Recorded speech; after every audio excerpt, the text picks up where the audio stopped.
Article 1, 2, 3 ordinance. तुम लोग ऐसे भूत हो, समय समय पर लात चाहिए, नहीं तो फिर मनबड़ हो जाते हो ना।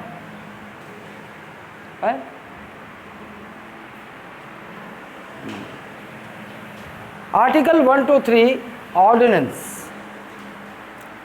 And ordinance issuing power of president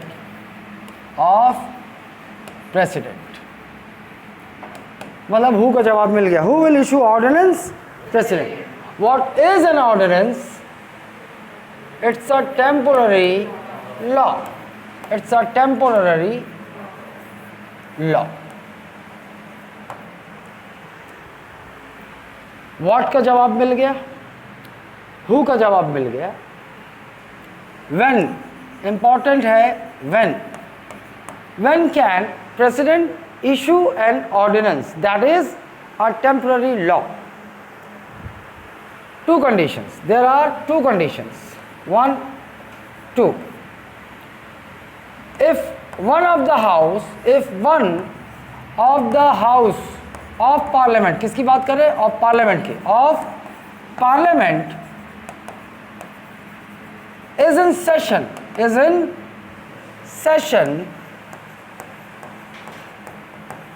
and other is not.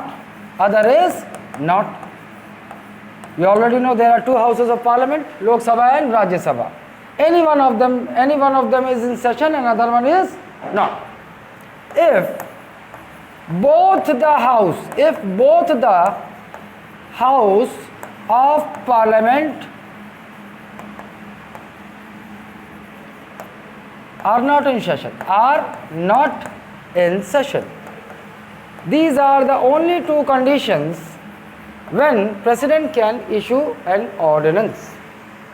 In short, हम ऐसा कह सकते हैं, if parliament is not in session, that is, if parliament is not in a position to formulate a law, then only the Constitution of India under Article 1, 2, 3 has provided for this ordinance issuing power of president. ये clear है, ये है ना। There are only two conditions. इन दोनों को sum up करके अपन क्या बोल सकते हैं? When Parliament is not in session, when Parliament is not working, then the situation arises that Parliament can not formulate a law and the government immediately needs a law. Then for this purpose only Constitution has given this power to the President of India. He can issue an ordinance when Parliament is not in a position to formulate a law. है ना? अच्छा, फिर एक और सवाल कि can President issue an ordinance on his own? No. On the advice of Council of Minister only, President of India can issue an ordinance. ठीक है? और अगर टू एलॉबरेटिंग इट, मैं एक्सप्लेन कर देता हूँ। देखो, जो गवर्नमेंट है उसने लोकसभा का जो भी गवर्नमेंट फॉर्म किया, जिस भी पॉलिटिकल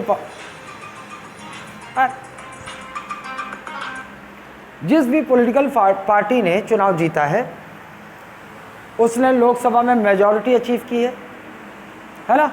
चाहे वो क्लियर मेजॉरिटी हो, चाहे वो एक या दो पार्टियों के साथ मिलकर उसने सरकार बनाई हो, लेकिन है तो सरकार उसकी। But it is not mandatory for that political party to have majority in Rajya Sabha also, है ना। And you know, a normal law can be prepared only with the help of three organs of parliament. Lok Sabha must also give approval, Rajya Sabha must also give approval, and then finally president, है ना। then only a law can be prepared. और राज्य सभा में इनकी it is quite possible that the ruling party is not having majority in राज्य सभा। तो लोकसभा में मेजॉरिटी है तो कोई भी बिल वो जो चाहेंगे वो बिल लोकसभा में तो पास हो जाएगा, लेकिन जाकर राज्यसभा में ऑपोजिशन मेंबर्स की का मेजॉरिटी है वहाँ पर, तो वो लोग क्या करेंगे, उसके अगेंस्ट में वोट करेंगे, वो फेल हो जाएगा। इस तरह तो हम देखेंगे कभी भी लॉ बन ही नहीं पाएगा, कभी भी लॉ नहीं बन पाएगा, क्योंकि opposition will always try to bring down the ruling government down, है ना, bring down the ruling government. क्योंकि वो चाहेंगी वो किसी तरह निकले और हम वापस कुर्सी पर पहुंचे, तो ऐसा कभी हो नहीं पाएगा। इसीलिए हमारे पास दो इंस्ट्रूमेंट हैं। कॉन्स्टिट्यूशन ने दो इंस्ट्रूमेंट दिए हैं to help the ruling government, to help that political party which has achieve majority in Lok Sabha elections, है ना। एक तो हो गया आपका जॉइंट सिटिंग, आप देखा आपने जॉइंट सिटिंग कैसे हेल्प करता है, और एक देखा आपने दूसरा इंस्ट्रूमेंट ऑर्डिनेंस। लेकिन ऑर्डिनेंस का कंडीशन है, ऑर्डिनेंस तभी इशू हो सकता है जब ये दो कंडीशन हो। पार्लियामेंट का एक हाउस सेशन में हो, मतलब सिंपल सी बात है वर्किंग में हो, और एक हाउस का बंद हो, ये पहली कंडीशन। या फिर पार्लियामेंट के दोनों हाउस बंद हो तो भी हम बोलेंगे कि Parliament is not in a position to formulate a law. अगर पार्लियामेंट का एक हाउस चालू हो और एक बंद हो तो भी हम बोलेंगे Parliament is not in a position to formulate a law, क्योंकि लॉ बनाने के लिए हमें तीनों ऑर्गन की ज़रूरत है ना। ये क्लियर है? तो ये कंडीशन हो गई। अब होता क्या है कि अब इसके पीछे होती है पॉलिटिक्स। गवर्नमेंट अक्सर क्या करती है, रूलिंग पार्टी क्या करती है, उसे पता है कि हम ये बिल लाएंगे, दिस इज कंट्रोवर्शियल बिल, इसका ऑपोजिशन इस बिल के मुद्दे को लेकर हमें बदनाम करने की कोशिश कर सकती है, लोगों में भ्रम फैला सकती है, या फिर हो सकता है कि जो गवर्नमेंट बिल ला रही हो वास्तव में गड़बड़ हो, पब्लिक इंटरेस्ट में ना हो या किसी सेक्शन ऑफ सोसाइटी के इंटरेस्ट में ना हो।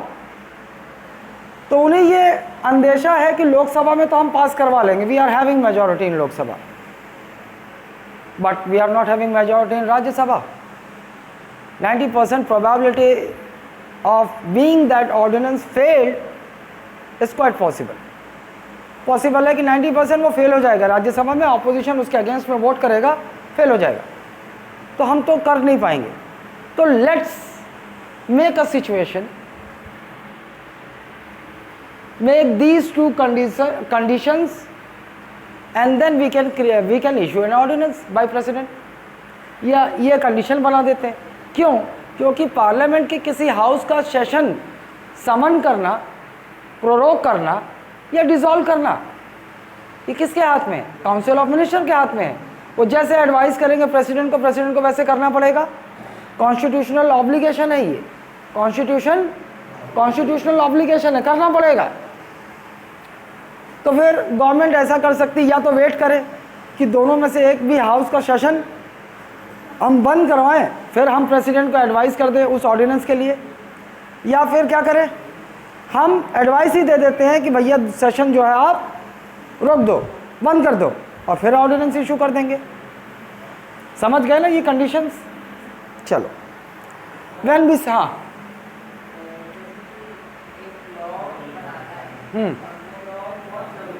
हाँ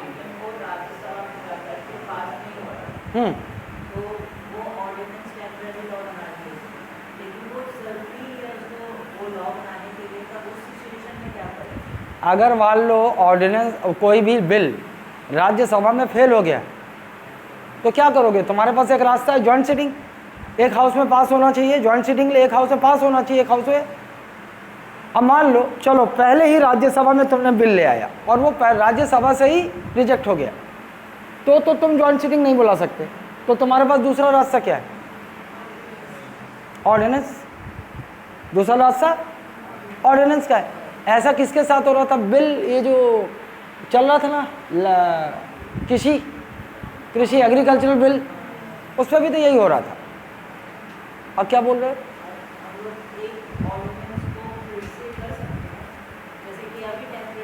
हाँ, वो ऑर्डिनेंस को फिर से कर सकते हो,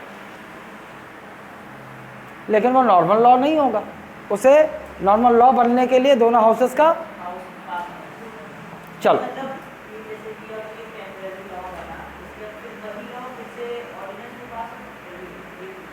टेम्पररी लॉ, जब लॉ बन गया मान लो वो, तो फिर वो ऑर्डिनेंस है, मतलब ऑर्डिनेंस है, हाँ वो फिर से कर सकते हैं। लेकिन उसमें भी कुछ पेच है। जैसे मान लो गवर्नमेंट ने उसको कभी एक्ट बनाने के, वो बार बार ऑर्डिनेंस, पर्टिकुलर उसके लिए बार बार ऑर्डिनेंस इशू करवा रही है, और वो गवर्नमेंट ने कभी कोशिश ही नहीं की कि वो एक्ट बन सके, तो फिर उस पर फिर हो सकता है सवाल खड़े किए जा सकते हैं, उस पर सवाल खड़े किए जा सकते हैं कि the government is misusing this power, ऐसा भी हो सकता है। नेशनल लेवल पे भी हुआ है और स्टेट लेवल पे भी हुआ है। अब जैसे स्टेट में बिल्कुल सेम सिचुएशन में गवर्नर ऑर्डिनेंस इशू कर सकता है, लेकिन अब सवाल ये होता है कि can this ordinance issuing power can be judicially reviewed. सवाल जुडिशियली रिव्यू का मतलब समझे है? कौन कौन नहीं समझा? 1 2 3, हाँ,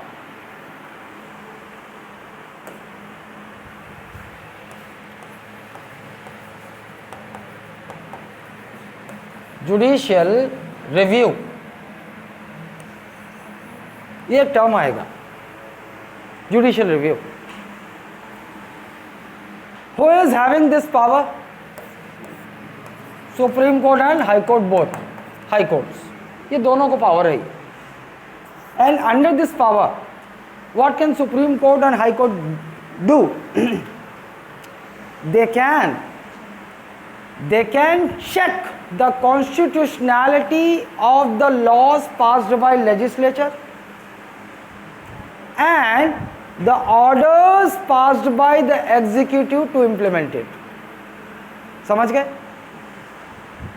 कोई जैसे पार्लियामेंट ने एक लॉ बना दिया या स्टेट लेजिस्लेचर ने एक लॉ बना दिया, पार्लियामेंट ने लॉ बना दिया, उसको इम्प्लीमेंट कौन करेगा? सेंट्रल एग्जीक्यूटिव, है ना? वो ऑर्डर्स पास करेगा उसको इम्प्लीमेंट करने के लिए, बिल्कुल वही स्टेट एग्जीक्यूटिव करेगा स्टेट के लॉ को इम्प्लीमेंट करने के लिए। तो ये लोग अपनी मनमानी भी तो कर सकते हैं। जैसे मान लो रूलिंग पार्टी की दोनों हाउसेस में मेजॉरिटी है, लोकसभा में भी मेजॉरिटी है, राज्यसभा में भी मेजॉरिटी है, तो ये मनमानी भी तो कर सकते हैं ना। जो भी लॉ चाहेंगे ये वहाँ भी पास करवा लेंगे, वहाँ भी पास करवा लेंगे, और प्रेसिडेंट जो जीता है चुनाव, जाहिर सी बात है रूलिंग पार्टी का कैंडिडेट है, वो भी पास हो जाएगा। लेकिन हमेशा ये सवाल खड़ा रहेगा कि कहीं ये मनमानी ना करने लगे। तो यही बता रहा हूँ कि कभी भी पार्लियामेंट या एग्जीक्यूटिव अपनी मनमानी ना करने लगे, तो एक पावर उभर के आया है, judicial review. However this judicial review power is nowhere exclusively mention in the constitution. आप इसके बारे में पढ़ोगे जब will come to Supreme Court and High Court ना, तब पढ़ोगे। अभी फिलहाल ध्यान से सुनो, this judicial review is not exclusively mentioned in any provision of the constitution, but since Supreme Court is having the power to interpret the constitution, व्याख्या करना समझते हो। मान लो कॉन्स्टिट्यूशन में कहीं भी कोई क्वेश्चन मार्क पैदा हो जाता है कि actually what does this provision wants to say. अगर ऐसा सवाल खड़ा हो जाता है तो कॉन्स्टिट्यूशन को इंटरप्रिटेट करने का पावर किसके पास है? दोनों के पास है।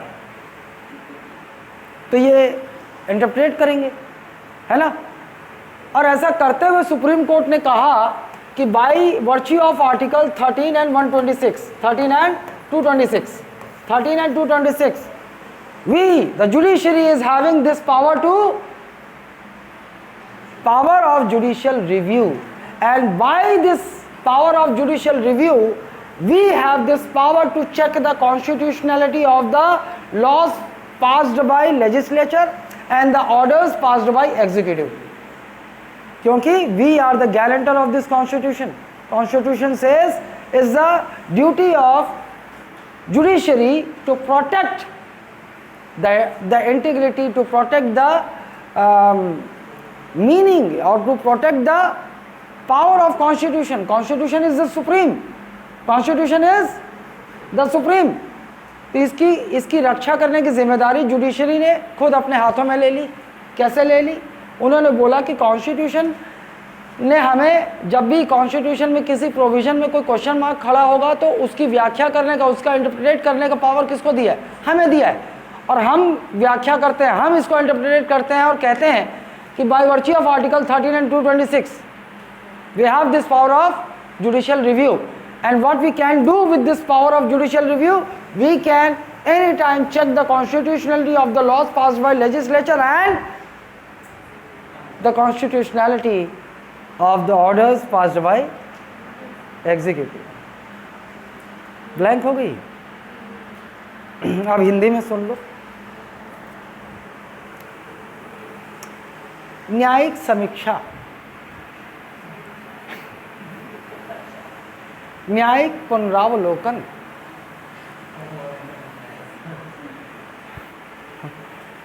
अब एकदम सामान्य, मेरे को ऐसा लगा मैं तो क्लियर मैसेज पहुंचा रही इंग्लिश में, ऐसा है क्या? नहीं है समझ में आया? दोनों को आया? तुमको क्वेश्चन मार्क है, तुम्हारे माथे पे दिख रहा है, और तेरे माथे पे शुरू दिख रहा है। हाफ क्वेश्चन मार्क तेरे भी माथे पे दिख रहा है। क्लियर है कि आधा आधा, आधा आधा है ना, इसीलिए मैं बोला हाफ क्वेश्चन मार्क तेरे भी चेहरे पे दिख रहा है और हाफ क्वेश्चन मार्क तेरे भी चेहरे में। सही पकड़ा? ये दोनों को क्वेश्चन मार्क नहीं है, नहीं है ना नोनी? मास्क ओपन रखो, मैं बता दूंगा क्वेश्चन मार्क फुल है, हाफ है।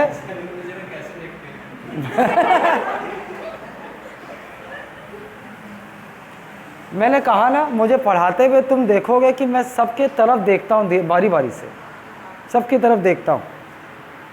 तुम्हारा थोबड़ा देखने का शौक थोड़ी है मेरे को। मैं तुम्हारे चेहरे के एक्सप्रेशन देखता हूँ, उस एक्सप्रेशन से मैं जान जाता हूँ कि तुम समझ रहे हो कि नहीं समझ रहे हो, क्योंकि मुझे ये पता है कि क्लास में बैठे हुए 90% स्टूडेंट अपने अंदर के सवाल को बाहर नहीं लाते, पूछते ही नहीं।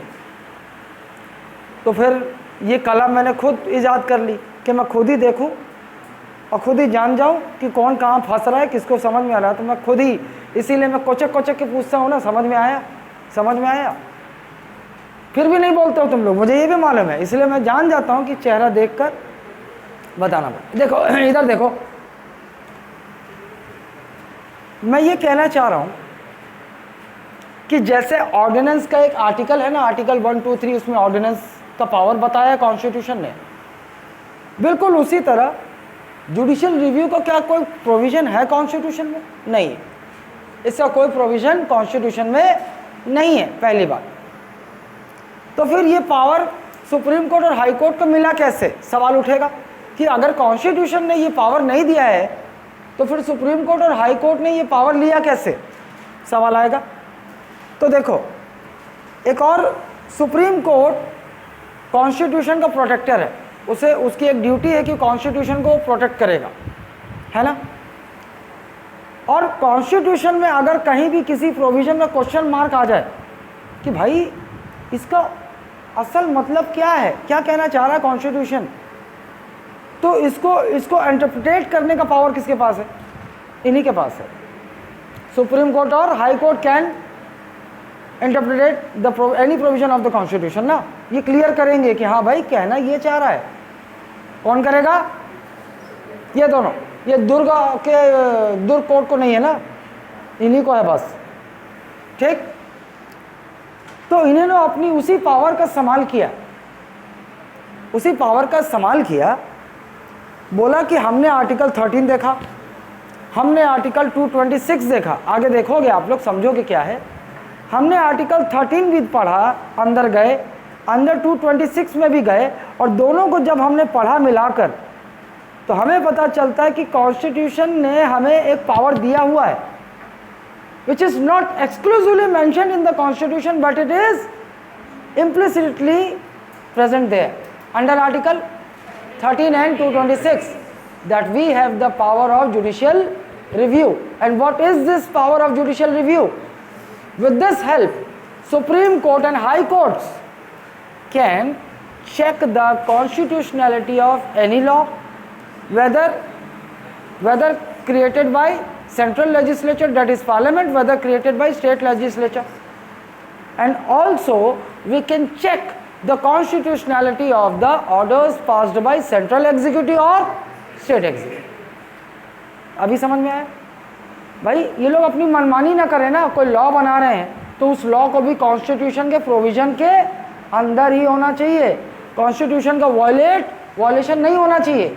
और कोई भी एग्जीक्यूटिव ऑर्डर्स उस लॉ को पास करने, इम्प्लीमेंट करने के लिए जो ऑर्डर्स पास करे एग्जीक्यूटिव, वो ऑर्डर्स भी कॉन्स्टिट्यूशन के अंदर ही होना चाहिए, कॉन्स्टिट्यूशन का वायलेट नहीं करना चाहिए। Why? Because we are the protector of constitution, और ये हमारी जिम्मेदारी है। हमें कॉन्स्टिट्यूशन को कोई इंक्रोच करे उसे रोकने की शक्ति है, एंड दैट पावर इज, अभी आया आधा क्वेश्चन मार्क अभी भी है। सवेरे कहाँ खाए रे इसको? मैं कभी कभी होता है रे, ऐसा नहीं है। मान लो हम खूब तेल मसाला खाएं और फिर पढ़ने बैठोगे, तुम्हारा दिमाग काम नहीं करेगा। अरे पगली, मैं मजाक कर रहा हूँ, तो उसमें रोने लगी। हट, अरे कहाँ खाए रहे, इसमें मजाक कर रहा था पगली। है हट। अब देख, अगर मैं अच्छा टीचर हूँ तो मेरे क्लास का कोई भी ऐसा स्टूडेंट नहीं होना चाहिए जिसे समझ में ना आए। तेरे को नहीं समझ में आए, it's my duty to tell you again.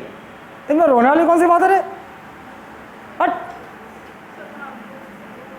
फिर क्या हो गया? क्या हो गया बता, क्या हुआ बता? अच्छा अकेले में बता बे, क्या हो गया? कोई परेशानी? ए पगली, मुझे मालूम है तू अब सिंसियर हो गई है, तू मेहनत कर रही है, तू पढ़ाई कर रही है, तू रोती क्यों है? तू पढ़ ईमानदारी से, बाकी के लिए मैं हूं ना। अरे मैं हूं, देख अभी तेरे को समझाता हूं। देख,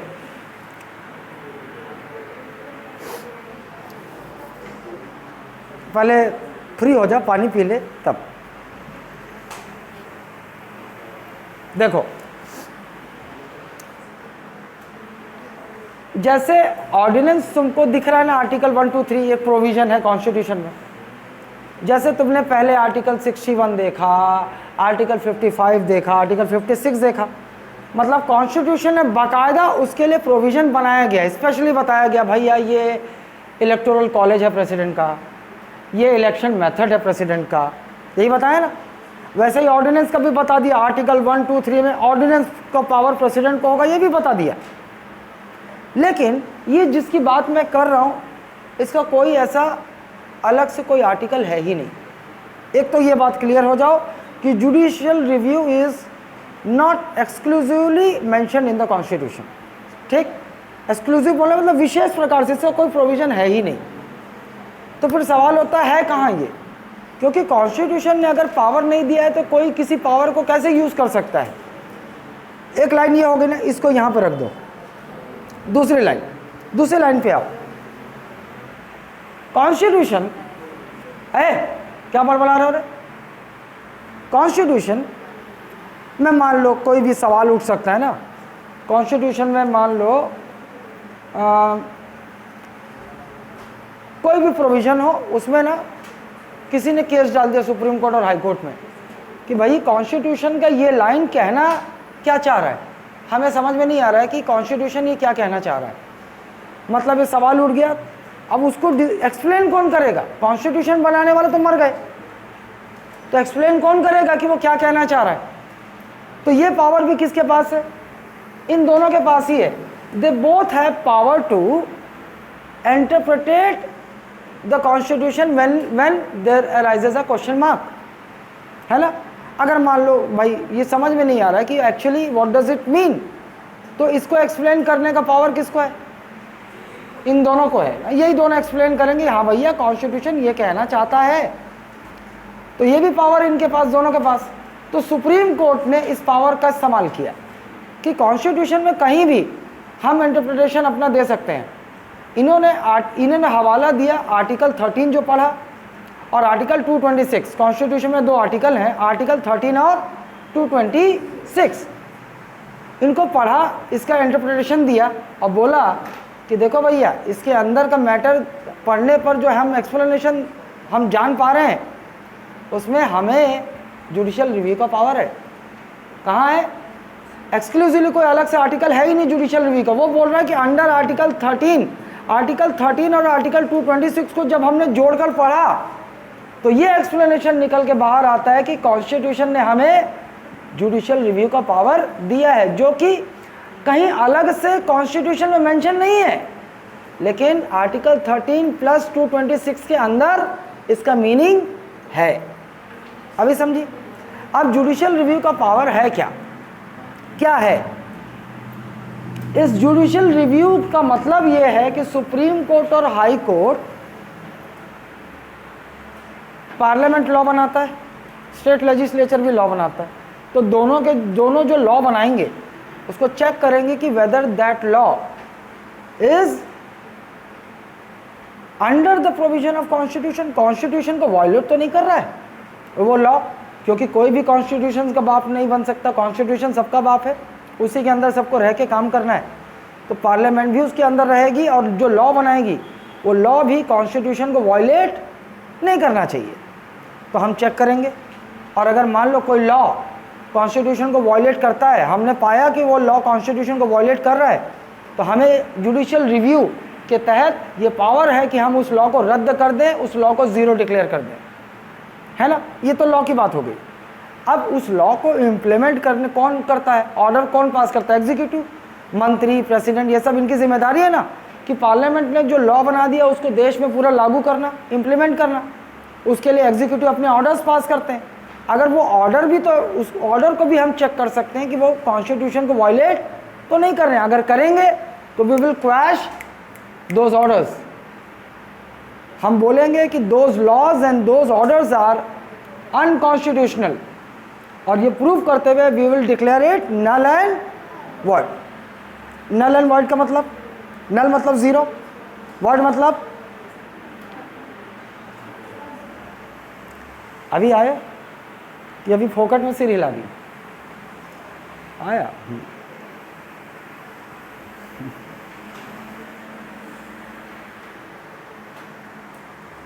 देखो, इमोशनल होना अच्छी चीज़ है। अगर इंसान में इमोशन नहीं है तो वो इंसान अच्छा व्यक्ति नहीं हो सकता, अच्छी बात। जो दिल से अच्छे होते हैं वो बहुत आसानी से रो सकते हैं, ये भी बता देता हूँ। लेकिन ये कमज़ोरी भी होती है। मान लो बहुत जल्दी हमें रोना आए तो ये हमारी एक कमज़ोरी हो सकती है। लोग इसका फ़ायदा, हमारी कमज़ोरी नहीं है, because we are emotional we can cry, लेकिन इसका फ़ायदा दुनिया उठाती है। मैं चेहरे से गुंडा दिखता हूँ और दुनिया में ऐसी कोई चीज़ नहीं है जो मुझे डरा सके, लेकिन तुमको मैं बताऊँ, मैं बहुत इमोशनल आदमी हूँ। मैं बहुत आसानी से रो भी देता हूँ, लेकिन जब गुस्सा आता है तो मैं रुलाता भी हूँ, है ना। गुस्सा भी आता है मुझे। तो तुम लोगों के जीवन का एक मंत्र दे रहा हूँ, कोशिश करो इमोशंस को हाइड करो, क्योंकि अगर मान लो अपने इमोशंस को खुला रखोगे ना, तो ये दुनिया वैसी नहीं है। ये दुनिया तुम्हारे इमोशंस का तुरंत फ़ायदा उठाएगी। रोने का मन करता है ना, अकेले में रो लिया, है ना, लेकिन दुनिया के सामने बचो, क्योंकि इसका फ़ायदा उठाया जाता है। तुम अच्छे इंसान हो सकते हो, तुम इमोशनल हो, बहुत अच्छे इंसान हो सकते हो, लेकिन इसका बहुत फ़ायदा उठाया जाता है। इससे बचना, समझो स्लोली। ये क्लियर है जुडिशियल रिव्यू? यहां तक क्लियर है ना। अब मैं इसकी वैलिडिटी पे आता हूं, ऑर्डिनेंस की वैलिडिटी पे।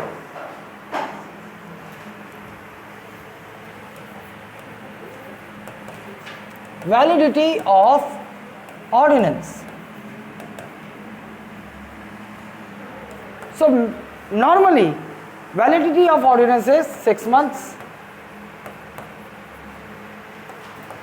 Maximum validity, maximum life, validity या बोलूँ maximum life और validity, life और validity of ordinance is 6 months 6 weeks.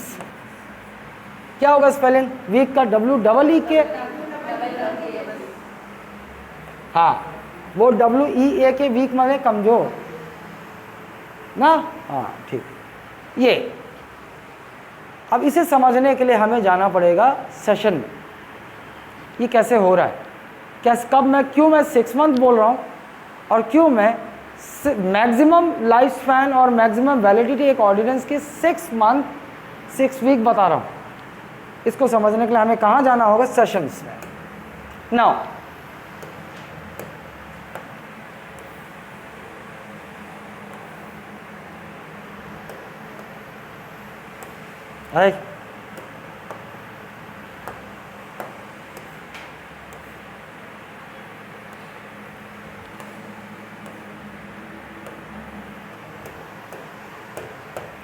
this is Lok Sabha and this is Rajya Sabha.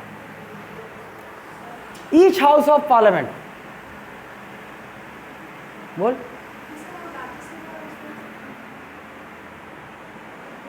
अरे साला ही रुको रुको रुको, अरे मैं हाँ 2 पार्लियामेंट बना दिया, 2 पार्लियामेंट बना दिया मैं। This is parliament, this is parliament, Lok Sabha and Rajya Sabha and president. हालांकि बहुत कम प्रेसिडेंट होते हैं जिनके सिर पे बाल होता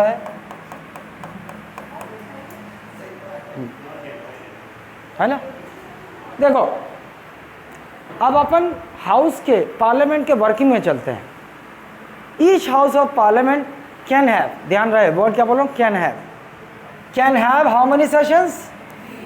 3 sessions. Each house of parliament can have 3 sessions. The first session of the year will be budget session, यहाँ भी हो सकता है। The second session of the year will be monsoon session, यहाँ भी हो सकता है। The third session, the final session of the year can be winter session, यहाँ भी हो सकता है। ठीक, it can be. How many sessions can be in a year? 3.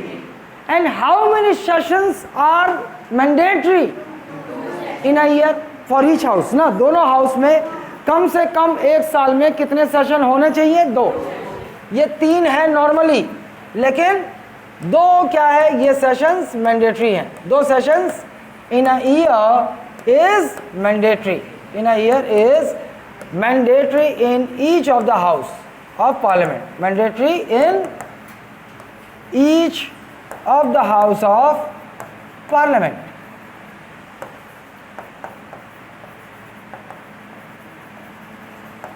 Mandatory है, नहीं होगा तो 3 ही सेशन हो सकता है नॉर्मली, और उसको अपन जो अलग होता है उसको स्पेशल सिटिंग बोलते हैं, विशेष बैठक। और किसी पर्पस के लिए बुलाना हो ना, विशेष बैठक है, वो बाद में देखोगे, अभी इतना ही देखो, ठीक है। 2, और अगर केवल 2 सेशन मैंडेटरी हैं तो फिर 2 सेशन के बीच का गैप कितना हो सकता है मैक्सिमम? जैसे एक सेशन समन हुआ, सेशन के अंदर सिटिंग्स हुई, ये सेशन खत्म हुआ। अब जो ये खत्म होने से काउंटिंग शुरू हो जाएगी। एक सेशन खत्म हुआ, दूसरा सेशन के समन, इसके बीच का मैक्सिमम गैप कितना हो सकता है? इससे ज़्यादा नहीं हो सकता। And in constitution 1 month is equal to 30 days, no 28, no 29, only 30 days। तो 6 month को अपन 180 days बोल सकते हैं मैक्सिमम। इसे हम क्या बोलते हैं? 2 सेशन के बीच के इसको इंटरवल।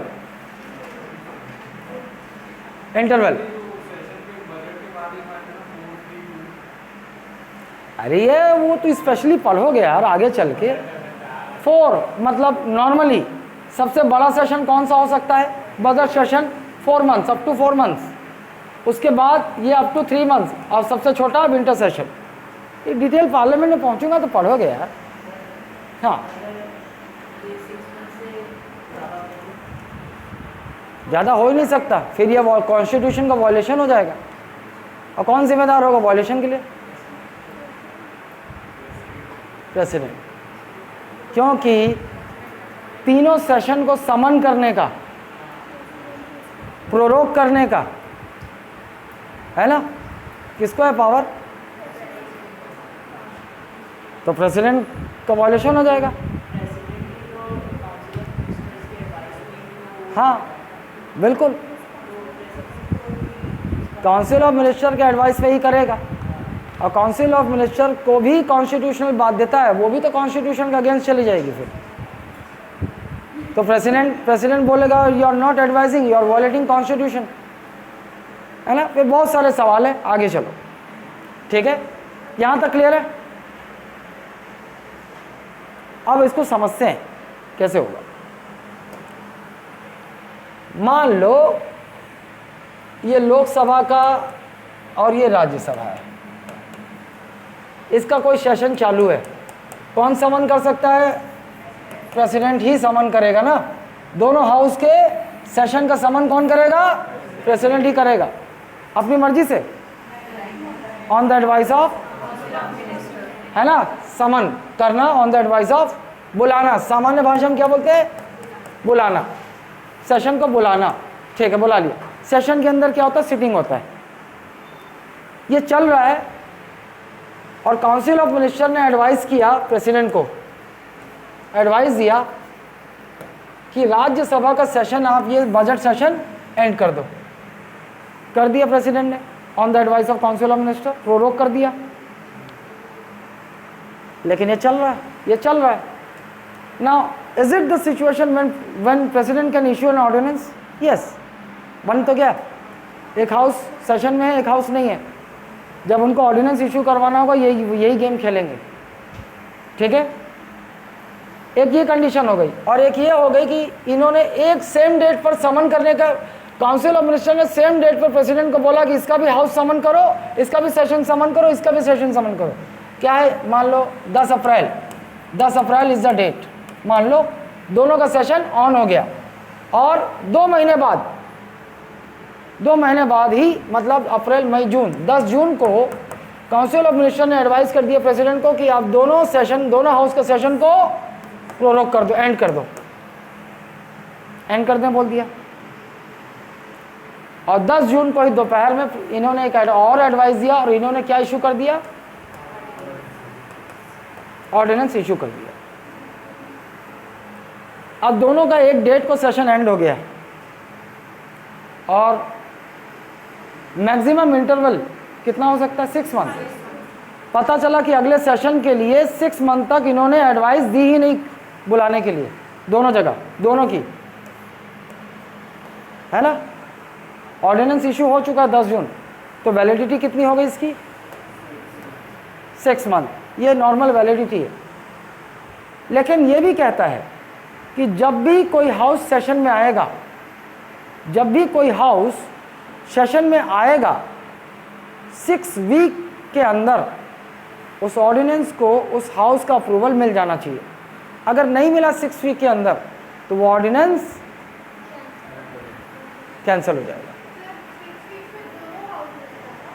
दोनों हाउसेस में 6 वीक का है। अब मैं बताता हूँ ना, समझो। चलो, ये एक सेशन चालू हो गया। अब कितना समय इस ऑर्डिनेंस के पास? 6 वीक। पता चला कि पहले ही दिन इस ऑर्डिनेंस को लोकसभा के स्पीकर ने अपने सामने रख दिया, वोटिंग करवा लिया और पास हो गया। सिंपल मेजॉरिटी से ये ऑर्डिनेंस पास हो गया। तो ऑर्डिनेंस जिंदा रहेगा, अभी भी जिंदा रहेगा। लेकिन अगर पहले दिन रिजेक्ट हो गया तो ऑर्डिनेंस वहीं खत्म। 6 मंथ की वैलिडिटी समझ में आई? 6 ही मंथ रह पाया ना, ऑर्डिनेंस वहीं खत्म।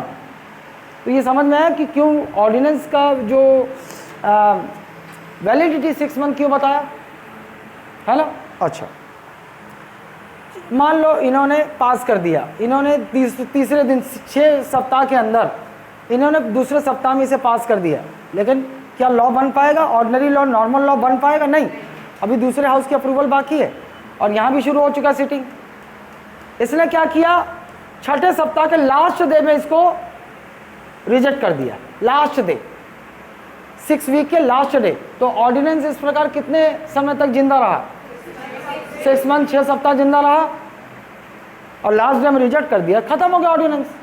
लेकिन इन्होंने भी लास्ट डे को पास कर दिया, अब क्या हुआ, लॉ बन गया। जब पार्लियामेंट के तीनों ऑर्गन के अप्रूवल हो चुके हैं, प्रेसिडेंट ने इशू किया और ऑलरेडी अप्रूवल है, लोकसभा और राज्यसभा ने अप्रूव कर दिया, हो गया। ये समझ में आया क्यों नॉर्मल वैलिडिटी उसकी 6 महीने है और क्यों मैक्सिमम वैलिडिटी 6 मंथ 6 वीक बता रहा हूँ। आ गया।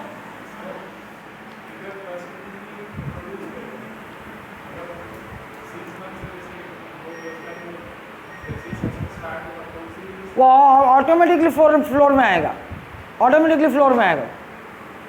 अच्छा, एक और चीज़, काउंसिल ऑफ मिनिस्टर के एडवाइस पर और प्रेसिडेंट ने ऑर्डिनेंस इशू किया है। Now on the advice of council of minister only president can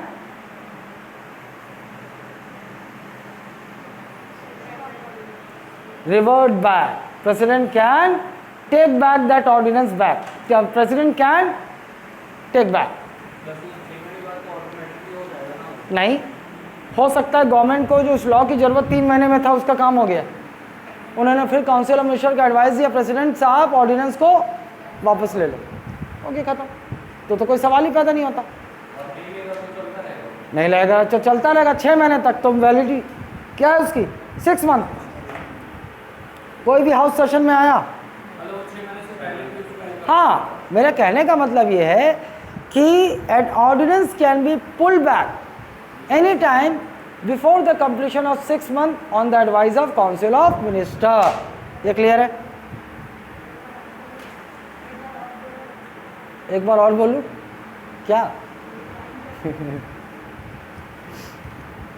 an ordinance can be called back any time by the President of India on the advice of Council of Ministers before the expiry of 6 months.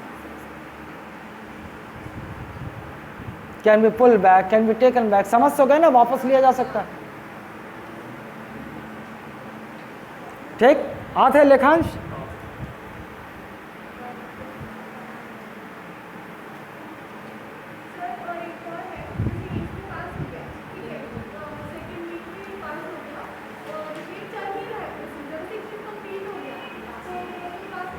हाँ, अब मैं एक और चीज़ पे दूसरे angle पे आता हूँ। लुक, हमने देखा था एकदम इंट्रोडक्टरी क्लास में, एक अगर बिल जाता है, ऑर्डिनरी बिल, कोई हाउस में इंट्रोडक्शन के ईयर्स डेट से 6 मंथ तक अगर उस हाउस ने उस पर कोई एक्टिविटी नहीं की तो क्या होता था, बिल लैप्स हो जाता था ना। बिल्कुल ऑर्डिनेंस के साथ भी ऐसे ही होगा। जब कोई हाउस सेशन में आएगा, when any house will come in session and if that house does not take any action within that 6 month, the ordinance will be automatically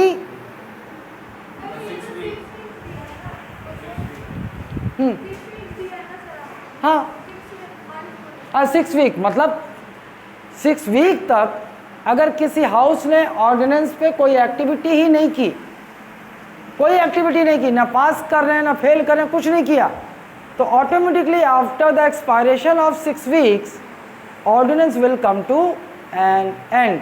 इसे मान लिया जाएगा कि उस हाउस ने उसे अप्रूव नहीं किया है। अप्रूव नहीं किया मतलब वही है ना।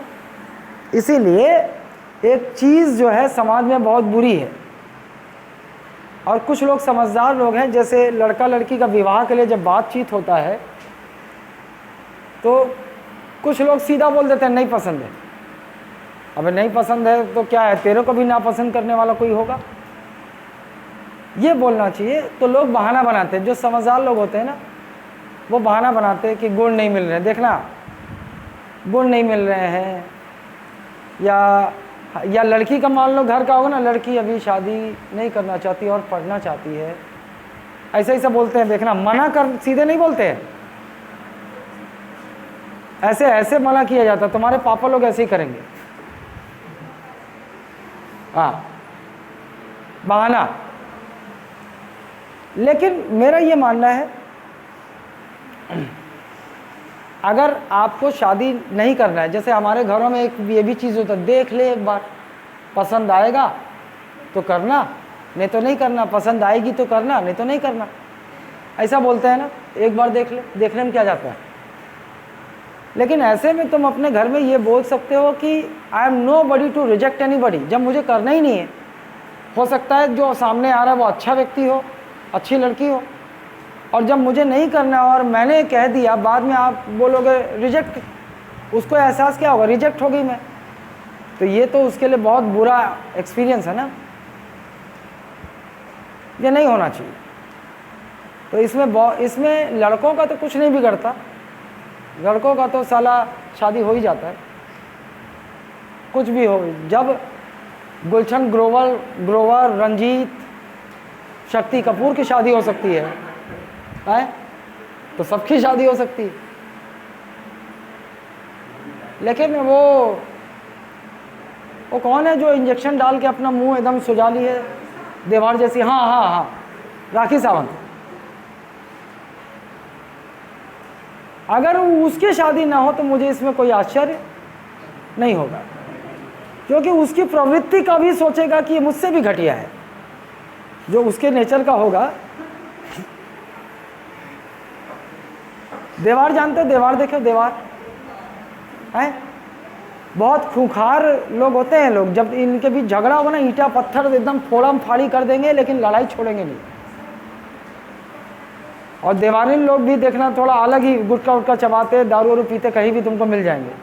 लेकिन यही देवारिन लड़कियां डोंगरगढ़ के छाया डांस पार्टी में जब मेकअप करके डांस करती हैं स्कर्ट पहन के, तब ये हीरोइन से कम नहीं लगती है।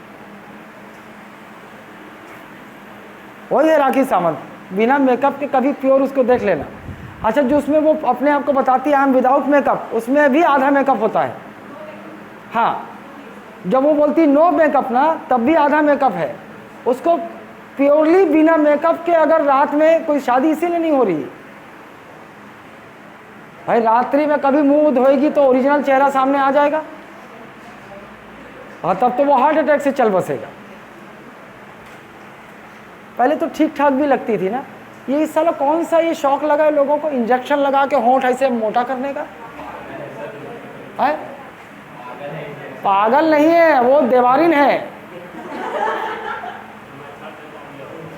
हाँ, आओ चलो चलो छोड़ो, ये समझ गए? Is it clear? कैसे नोनी, है ना? अच्छा चलो, एक और कंडीशन बताता हूं मैं। लोकसभा, राज्यसभा, एक का सेशन चल ही नहीं रहा है और एक का सेशन चल रहा है, और इसी समय प्रेसिडेंट ने एक ऑर्डिनेंस इशू कर दिया। एक ऑर्डिनेंस इशू कर दिया किसके एडवाइस पर? काउंसिल ऑफ मिनिस्टर के एडवाइस पर इशू कर दिया। अब मैंने ये कहा कि whenever an ordinance will be issued, then कोई भी पार्लियामेंट का कोई भी हाउस सेशन में होगा तो 6 वीक के अंदर उसे उस हाउस का अप्रूवल चाहिए, अगर वो ऑर्डिनेंस जिंदा रहना चाहता है। अगर 6 वीक तक उस हाउस ने कोई रिएक्शन नहीं दिया तो भी ऑर्डिनेंस ऑटोमेटिकली खत्म हो जाएगा। अगर उस हाउस ने पहले ही दिन उस 6 सप्ताह के अंदर रिजेक्ट कर दिया तो भी ऑर्डिनेंस खत्म हो जाएगा। लेकिन आपके मन फंस जाओगे, आपके मन में सवाल आएगा, मान लो 10 अप्रैल को ये सेशन शुरू हुआ है और 20 जून को एक ऑर्डिनेंस इशू कर दिया प्रेसिडेंट ने और सेशन चल ही रहा है। आप बोलोगे 20 जून से 6 सप्ताह के अंदर इसे पास होना चाहिए। सवाल तो यही है ना। मैं बोलूंगा whenever any house of the parliament comes in session an ordinance must be passed within 6 week. If it is not passed, then ordinance will come to an end. If the house does not react to any ordinance within those period of 6 months, then also ordinance will come to an end automatically. आपको बोलना होगा session चल रहा है ये, और 20 जून को ordinance issue हुआ तो 6 सप्ताह यहाँ से काउंटिंग शुरू हो जानी चाहिए। नहीं, जब एक हाउस सेशन में हो और एक हाउस सेशन में ना हो, तो मैं बता देता हूँ, the house which is in session वो 6 सप्ताह यहाँ से काउंट नहीं होगा, इंतजार किया जाएगा इसका सेशन एंड होने का, और जब इसका नया सेशन शुरू होगा तब वो 6 वीक का समय यहाँ से काउंट होगा इसका। If any house is in session and then president issues an ordinance, then that period of 6 weeks won't be count in that particular session, है ना। we will let that session to come to an end and we will wait for next session to start। रुको तो सही यार भाई, condition क्या है, एक हाउस सेशन में है, एक हाउस नहीं है, और इसके सेशन में रहते हैं, अभी प्रेसिडेंट इशू कर सकते हैं ऑर्डिनेंस, कर सकते हैं, ये सेशन चल ही रहा है, और 20 जून को, इसी बीच में 20 जून को प्रेसिडेंट ने ऑर्डिनेंस इशू किया। और मैंने इससे पहले एक लाइन बोली थी कि whenever a house will come into session then ordinance needs to be passed within 6 week। तो आप डाउट हो सकता है कि यहीं से 6 वीक का काउंट, क्योंकि ये तो सेशन में चल रहा है, तो क्या 6 वीक का काउंट यहाँ से होगा? नहीं होगा। The house which is in session, अगर उसके रहते हुए ऑर्डिनेंस इशू हुआ है, उस सेशन को काउंट ही नहीं किया जाएगा। नेक्स्ट सेशन जो स्टार्ट होगा ना इसका, फिर से क्लोज होकर, उस सेशन के फर्स्ट डे से 6 वीक का वो टाइम पीरियड काउंट होगा। और इसका मान लो ये अभी सेशन में था नहीं, लेकिन 2 महीने बाद ये सेशन समन कर लिया। किसने समन किया? 2 महीने, मतलब ये ऑर्डिनेंस इशू हुआ कितना महीना हुआ था? 1 महीना। 1 महीने बाद इसका सेशन बुला लिया, 1 महीने बाद। अब यहाँ 6 वीक का टाइम यहीं से शुरू हो जाएगा, और पहले ही दिन इन्होंने रिजेक्ट कर दिया तो ऑर्डिनेंस की लाइफ कितनी रही? 1 मंथ ही रहा ना, क्योंकि the moment any house rejects that ordinance, उसी समय वो ऑर्डिनेंस, देख पगली, ऑर्डिनेंस नॉर्मल लॉ कब बन सकता है? जब दोनों हाउस अप्रूव करें। अगर किसी एक हाउस ने भी उसे डिसअप्रूव कर दिया तो क्या वो लॉ बन पाएगा? नहीं बन पाएगा। किसी एक हाउस ने भी उसे डिसअप्रूव कर दिया तो वहीं खत्म हो जाएगा ना भाई। यहाँ पे ऑर्डिनेंस इशू हुआ, यहाँ पे ऑर्डिनेंस इशू हुआ, मान लो 10 जून है ये, 10 जून, और 10 जुलाई को इसका सेशन आ गया, किसका? राज्यसभा का। 10 जून, ये जो सेशन चल रहा है इसमें तो 6 वीक काउंट ही नहीं करेंगे। We will let the closing of this session and will wait for the next session of this house. 6 week वहाँ से स्टार्ट होगा, लेकिन ये हाउस सेशन में नहीं था। 1 महीने बाद 10 जुलाई को ये हाउस का सेशन स्टार्ट हो गया, और पहले ही दिन इस हाउस ने क्या किया? उस ऑर्डिनेंस पे वोटिंग करवा के, डिबेट करवा के, वोटिंग करवा के रिजेक्ट कर दिया। तो क्या ये ऑर्डिनेंस इसके बाद जिंदा रहेगा? नहीं रहेगा। एक हाउस ने डिसअप्रूव कर दिया, मतलब कोई मतलब 1 महीने की वैलिडिटी रही इस ऑर्डिनेंस की। अच्छा, मान लो इस हाउस ने 6 वीक तक इस ऑर्डिनेंस पे कोई भी एक्टिविटी ही नहीं की, ना तो इसे पास किया ना ही इसे डिसअप्रूव किया, 6 महीने तक कुछ नहीं किया। ये ऑर्डिनेंस का इस 6 वीक के बाद क्या होना है? ऑटोमेटिकली वो 6 वीक के बाद बंद हो जाएगा। तो ऑर्डिनेंस की लाइफ कितनी हो गई? 1 मंथ, 2 मंथ, 2 वीक्स होगी। ऑटोमेटिकली कुछ नहीं किया तो ordinance will come to an end. मतलब ये जरूरी है एक ऑर्डिनेंस को जिंदा रहने के लिए।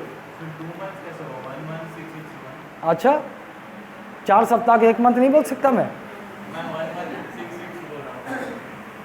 समझ गए ना? हाँ, रुको, एक लाइन बोलने दो मेरे को। एक ऑर्डिनेंस को हमें मालूम है कि नॉर्मल वैलिडिटी कितनी हो सकती है एक ऑर्डिनेंस के? 6 मंथ। वो कंडीशन कब क्रिएट होगी? जब दोनों हाउस के सेशन एक ही दिन बंद हो, उसी दिन ऑर्डिनेंस इशू हो, और दोनों के 6 मंथ बाद सेशन स्टार्ट हो, तो 6 महीने जिंदा रह गया, रह सकता है ना। और लेकिन मैक्सिमम वैलिडिटी कितनी हो सकती? 6 मंथ, 6 वीक। मतलब एक हाउस ने पहले दिन उसे पास कर दिया या दोनों हाउस ने 6 वीक के लास्ट दिन उसे पास किया, तो ऑर्डिनेंस रहा तो ना 6 मंथ 6 वीक तक। उसके बाद वही डाउट है, अगर लोकसभा 6 वीक्स को भी लगाता है, पास मतलब एक दोनों हाउस बंद है और जब है ना तो लोकसभा ही 6 वीक्स लगा रहा है पास करने में, तो राज्यसभा के पास तो टाइम ही नहीं बचा ना। नहीं, इंडिविजुअली कर सकते हैं ना, वो इंडिविजुअली कर सकते हैं। ये नॉर्मल बिल थोड़ी है कि एक हाउस में पास होगा फिर दूसरे हाउस में जाएगा। This is an ordinance. वो कभी भी आज दोनों के पास अपने 6 वीक हैं, ऐसा है। तो एक बात जान लो, देखो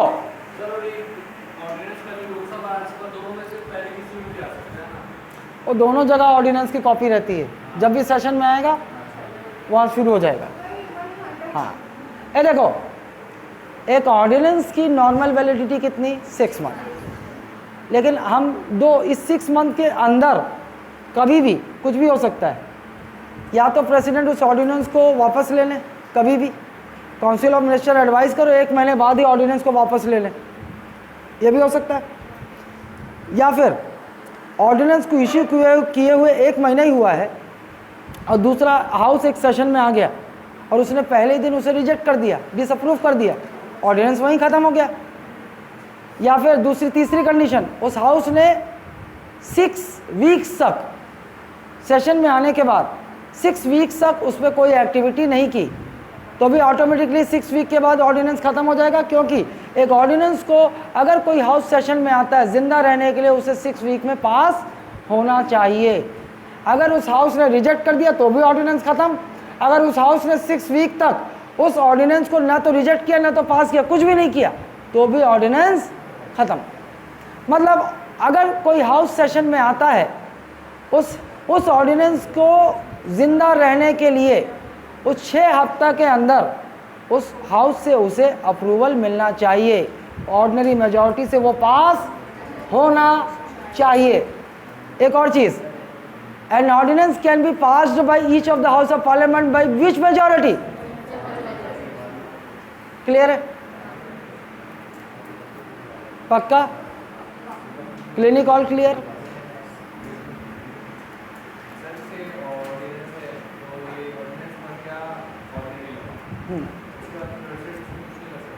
ऐसा थोड़ी होता है, आप प्रेसिडेंट थोड़ी ले पाएगा वापस। प्रेसिडेंट ऑर्डिनेंस को वापस ले सकता है काउंसिल ऑफ मिनिस्टर के एडवाइस पर, लेकिन प्रेसिडेंट ऑर्डिनरी लॉ जब बन गया तो वापस नहीं ले, तब तो ऑर्डिनेंस ही नहीं रहा ना। अच्छा,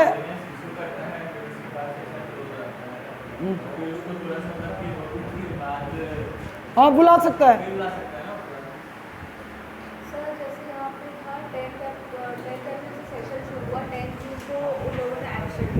क्या हाँ कहाँ एक्शन? हाँ ऑर्डिनेंस इशू किया, हाँ हाँ। अरे बाप रे बाप, चला थे। हाँ मैं भी कलाकारी कर रहा हूँ, बताओ। चल रहा है, जिंदा है।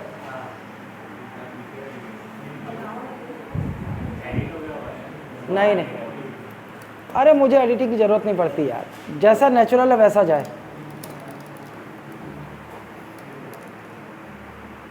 अरे ठीक है, हेलो। अच्छा पता कैसे चलेगा, छोड़ो। हाँ नोनी, कहाँ रेस? नहीं, हाँ 10 अप्रैल को एक हाउस का सेशन शुरू हुआ, लेकिन एक हाउस सेशन में नहीं है ना। और 10 जून को 1 महीने बाद, अप्रैल मई जून 2 महीने बाद ये सेशन चल ही रहा है, प्रेसिडेंट ने ऑर्डिनेंस इशू कर दिया। हाँ look, that 6 week, if one house is running in session, तो उसके उस सेशन में 6 वीक काउंट नहीं होगा। उसके सेकंड जो सेशन, ये क्लोज होकर ये सेशन जब दूसरा सेशन शुरू होगा ना, वहाँ से 6 वीक काउंट शुरू होगा। जब ये कंडीशन होगी, when one of the house is in session and the other one is not। इस सिचुएशन में ये याद रखना, ठीक है? क्लियर है? आपसे कोई पूछे कि भाई हाउस के सेशन में आ जाने पर ऑर्डिनेंस के पास कितना समय रहता है, तो 6 सप्ताह, 6 वीक्स। है ना, ठीक है।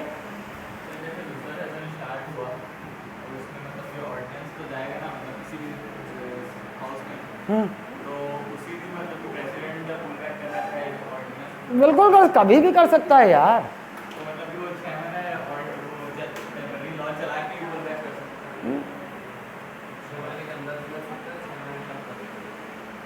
इस 6 मंथ, वैसे वो वहाँ नहीं है, अगर ये सेशन में आ गया तब नहीं कर पाएगा।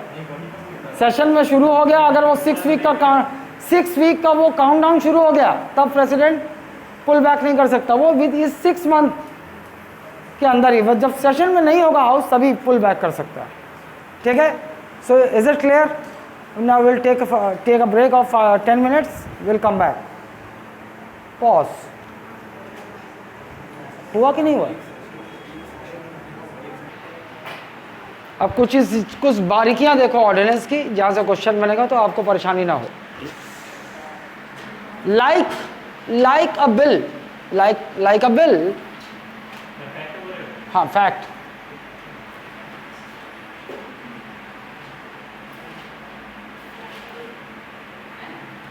Like a bill, an ordinance can be retrospective, and an ordinance can be retrospective.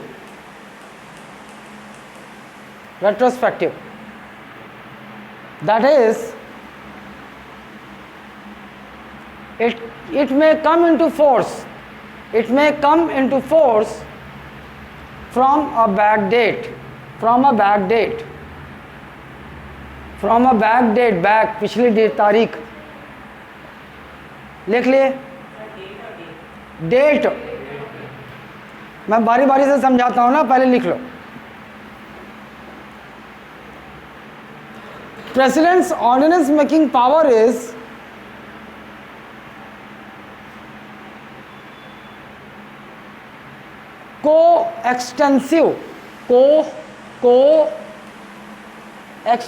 extensive,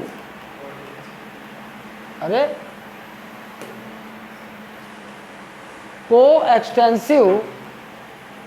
coextensive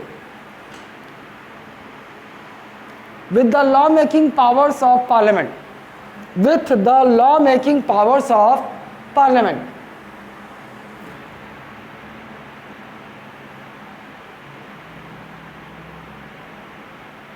regarding all the matters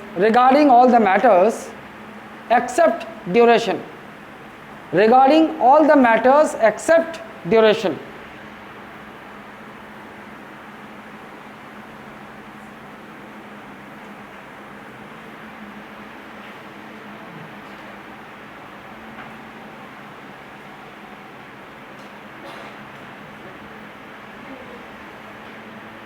ठीक है।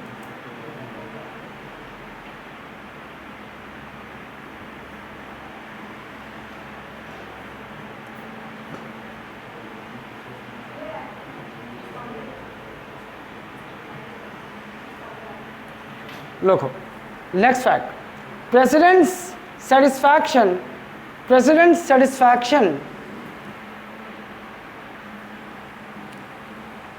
for issuing an ordinance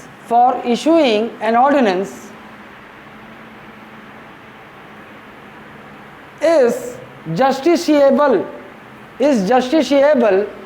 on the grounds of mala fide.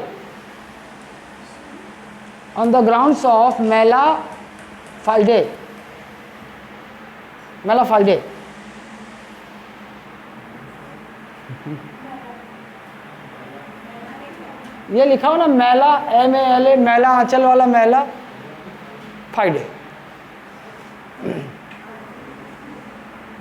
ठीक है।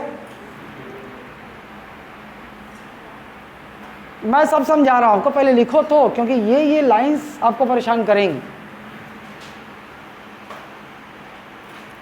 An ordinance can be issued, next fact, an ordinance can be issued only on those subjects on which the parliament can make laws, can make laws.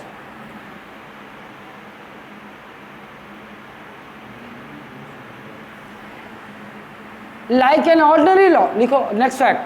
Like an ordinary law,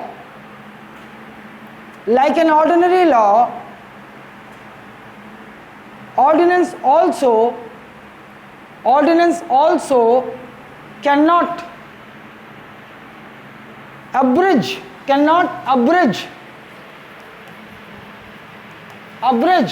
और इसी को क्या बोलेंगे, take away fundamental rights, abridge और take away fundamental rights.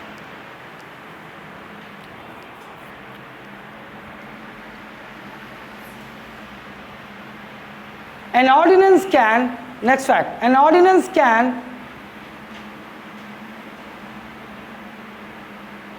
amend, an ordinance can amend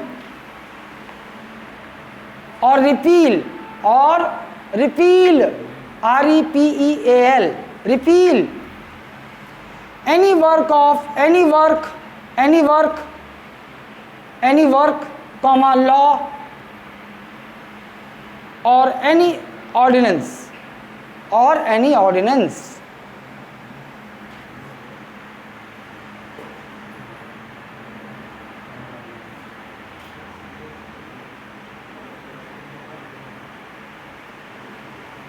एक case लिखो, Cooper case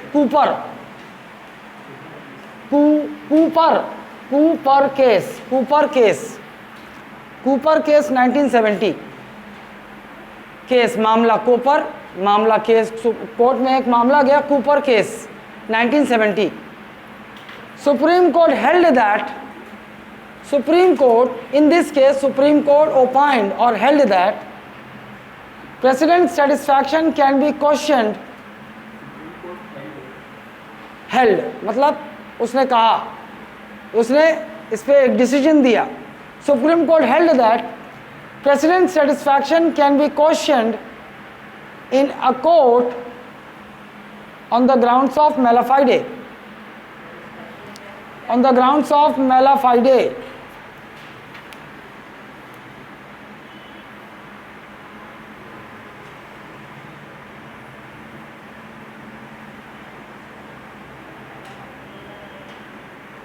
ठीक है. और जो 2 सेशन के बीच का जो समय होता है उसे क्या बोलते हैं अपन, रिसेस और इंटरवल. रिसेस अपन करते थे ना, रिसेस, वो डायग्राम बनाए होगे वहाँ, बनाते हो डायग्राम कि केवल लिखते हो है? तुमको पता है ये सारे डायग्राम, ये ग्राफ, ये सब कब काम आएंगे, मेंस में. तुम्हारी अंडरस्टैंडिंग को बताता है, तुम्हारे नंबर्स बढ़ाता है ये, है ना.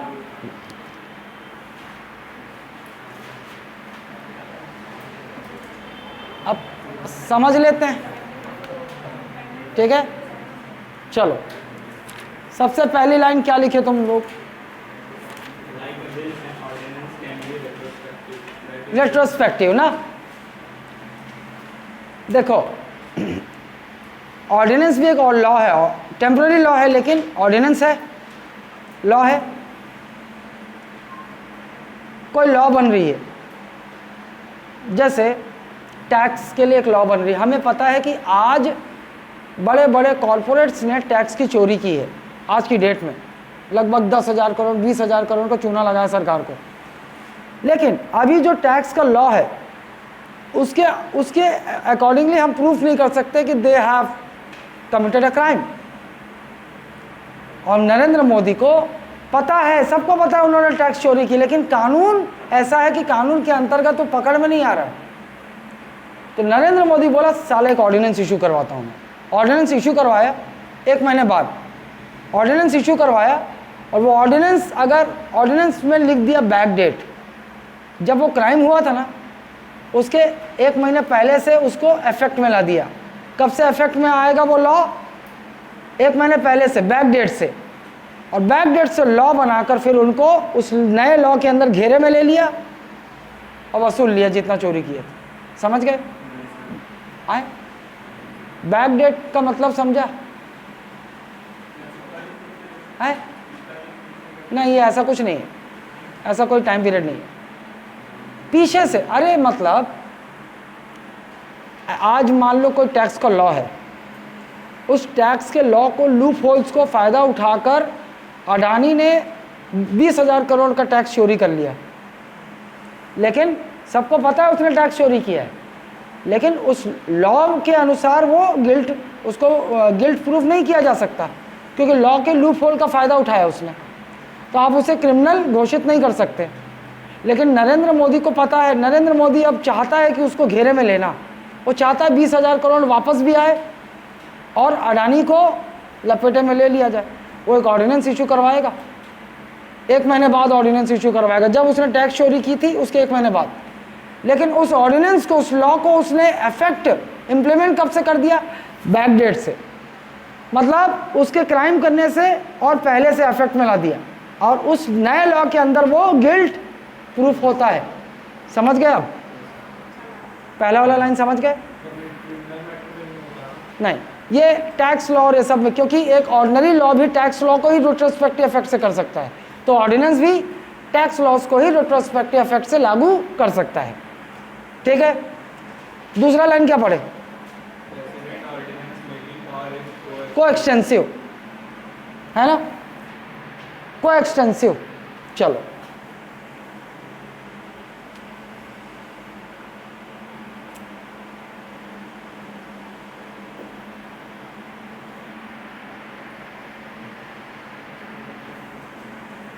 भाई,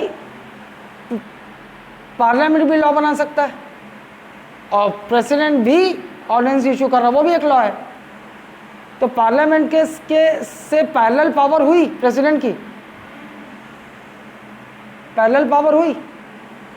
बस अंतर क्या होगा, पार्लियामेंट जो लॉ बनाता है वो टेम्पररी नहीं होता 6 मंथ के लिए, लेकिन एक ऑर्डिनेंस टेम्पररी होता है, यही तो अंतर है ना। क्लियर हुआ? दूसरी लाइन क्या बोल रहा है? तीसरी लाइन क्या है?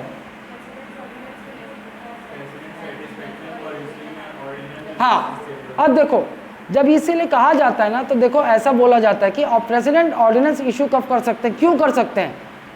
When there comes an urgency and parliament is not in a position to formulate a law, then president, if president is satisfied that the situation has come, it is very urgent to have an ordinance over this subject, so president can issue an ordinance। लेकिन president ने reason दिया कि बहुत urgency थी और ये इस law की, इसलिए मैंने ऑर्डिनेंस इशू कर दिया। लेकिन क्या ये प्रेसिडेंट को जो सेटिस्फैक्शन है कि I am satisfied that this is the time when urgency is there, तो ये जो सेटिस्फैक्शन है, क्या इसे कोर्ट में चैलेंज किया जा सकता है? यस। क्या लिखा है? जस्टिसेबल लिखा है, मतलब शॉर्ट में लिख लो, it can be challenge in the court.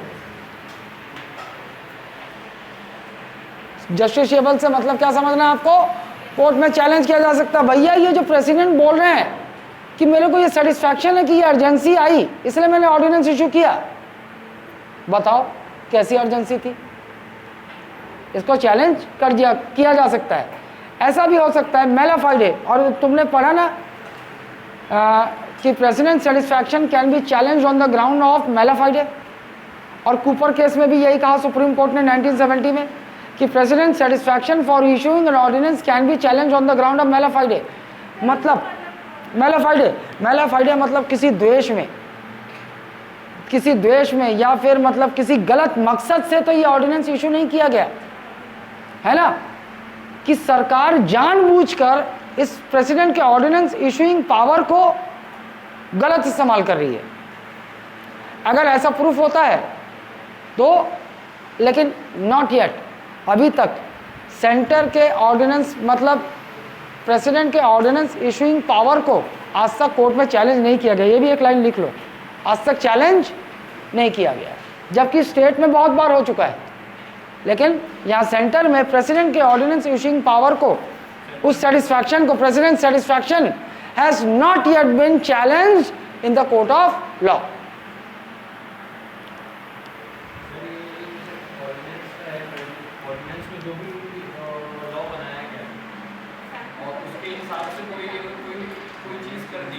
Law के और ऑर्डिनेंस बड़ी अच्छे बने। हाँ। करंट में जो चल रहा है एकदम सही बात।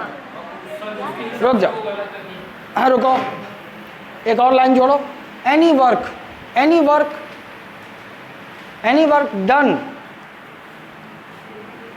डन अंडर द ऑर्डिनेंस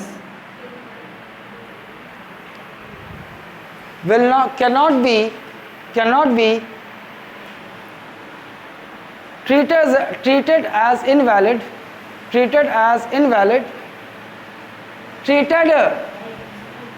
अबे पॉइंट लिखना है।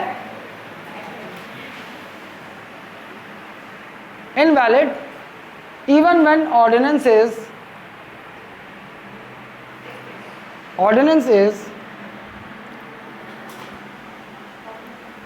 withdrawn by president anytime, withdrawn by president anytime। अबे वो बैकग्राउंड में चला जाता है तब भी आवाज कर रहा है।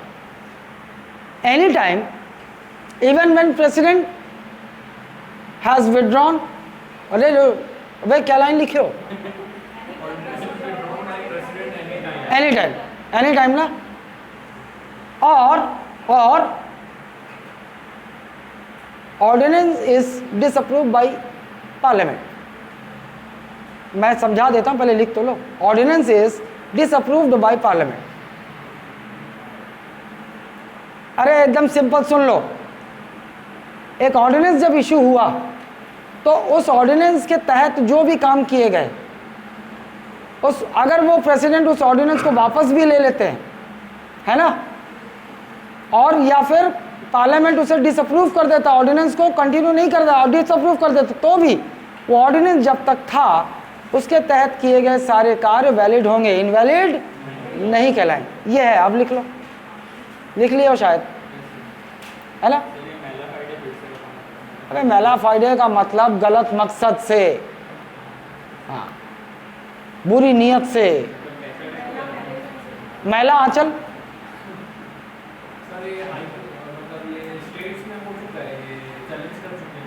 बहुत बार, लेकिन सेंटर में अभी तक गलत मकसद मान लो कोई ऐसा बिल जिसमें गवर्नमेंट अपनी मनमानी करना चाह रही है, उस ऑर्डिनेंस में 3 माह में कॉर्पोरेट्स को फायदा पहुंचाना चाह रही है, बाकी सबका एकदम स्पष्ट है कि बाकी नॉर्मल पीपल को एक्सप्लॉइट करना चाह रही है। ऐसा हो सकता है बुरी नीयत से, है ना। चलो, या फिर बुरी नीयत से मतलब वो कभी उस ऑर्डिनेंस को, कभी उस बिल को पार्लियामेंट में ला ही नहीं रही है लॉ बनाने के लिए, लेकिन जब मन चाहे उसको 2-3 महीने के लिए ऑर्डिनेंस इशू करवा के अपनी मनमानी कर रही है, फिर ऑर्डिनेंस को वापस ले रही है। प्रूफ होना चाहिए, ये कोर्ट में प्रूफ होना चाहिए कि गवर्नमेंट यहाँ पर बुरी नीयत से इस ऑर्डिनेंस का मिसयूज कर रही है। समझ गए? तो उसे चैलेंज किया जा सकता है। अगला लाइन क्या है? हाँ, ऑर्डिनेंस केवल उसी सब्जेक्ट पे इशू कर सकते हैं प्रेसिडेंट जिस पर पार्लियामेंट एक लॉ बना सकता है, और उसके अलावा कोई और सब्जेक्ट पे इशू नहीं कर सकते। अब मतलब फिर इसका मतलब क्या हुआ? यूनियन लिस्ट के सब्जेक्ट्स पर और कंकरेंट के सब्जेक्ट्स पर, और इमरजेंसी है तो स्टेट के सब्जेक्ट पर। क्लियर है? बिल्कुल है। इन एबनॉर्मल सिचुएशंस, है ना, एबनॉर्मल सिचुएशंस में तो कर सकता है ना। लिख लो वहां पर, in normal situation and ordinance can be issued over the subjects of union list and concurrent list, and in abnormal situations like emergency, president can issue ordinance over the subjects of state list also।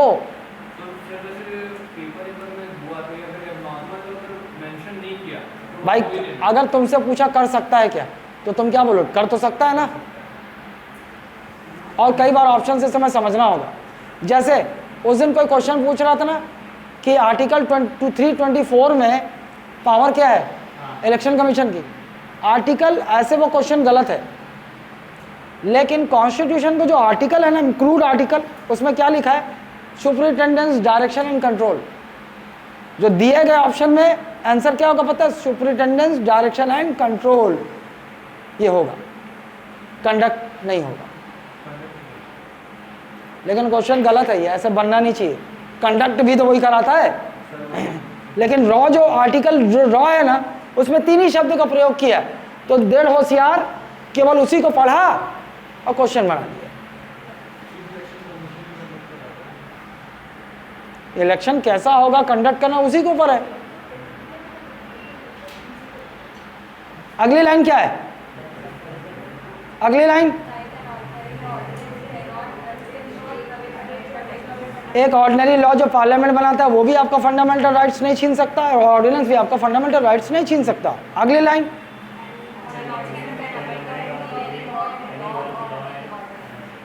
जैसे normal law, एक law बनाया, पिछली वाली law को उस law को repeal कर सकता है, उसको अमेंड कर सकता है दूसरा लॉ।